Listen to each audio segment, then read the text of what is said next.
Questions. இப்போ நம்ம என்ன பார்க்க போகிறோம்னா, நம்ம வந்து ஒரு சிம்பிளாக 3 திங்ஸ் வச்சு எப்படி விண்மில் தான் பண்ண போகிறோம் பார்க்க போகிறோம். ஃபர்ஸ்ட் வந்து தேவையான வந்து இந்த மாதிரி fan, next battery, next motor. இந்த 3 திங்ஸ் வந்து சிம்பிளாக பண்ணலாம் வாங்க. ஃபஸ்ட்டு இந்த மாதிரி ஃபேனுக்கு பின்னாடி வந்து ஒரு ஹோல் இருக்கும்.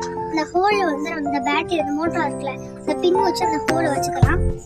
இந்த ஹோலை மாட்டிட்டு நெக்ஸ்ட் வந்து அந்த பேட்டரி இந்த வயர் இருக்குல்ல, அந்த மோட்டரில் வந்து இந்த மாதிரி ஒரு அயன்மாக இருக்கும். அதில் வந்து நம்ம அந்த வயர் இருக்குல்ல, அந்த வயலுக்கு அயனும் இதையே வந்து பாஸ் பண்ணிடணும். மோட்டர் வந்து 2 இதுவுமே இருக்கும். நம்ம 2லேயுமே நம்ம வந்து வயர் மாட்டிக்கலாம். மாட்டினதுக்கப்புறம் நம்ம லென்த்தி நமக்கு எவ்வளோ தேவைப்படோ அந்த அளவுக்கு லென்த்தி வந்து நம்ம வயர் எடுத்துக்கலாம். நம்ம இதில் வந்து கனெக்ட் பண்ண வயரை வந்து எடுத்துக்கிட்டு நம்ம 2 வயருமே இப்போ ப்ளஸ் மைனஸ் இருக்கிற பேட்டரியில் அது வந்து நம்ம வச்சுக்கலாம். நெக்ஸ்ட் நம்ம வந்து ஒரு வயர் வந்து ப்ளஸ்லேயும் இன்னொரு வயர் வந்து நம்ம மைனஸில் வச்சுக்கிறோம். மைனஸில் வச்சா இப்போ ஃபேன் ரெடி. அவ்வளோ சிம்பிள். லைக் பண்ணுங்க, சப்ஸ்கிரைப் பண்ணுங்க, ஷேர் பண்ணுங்க.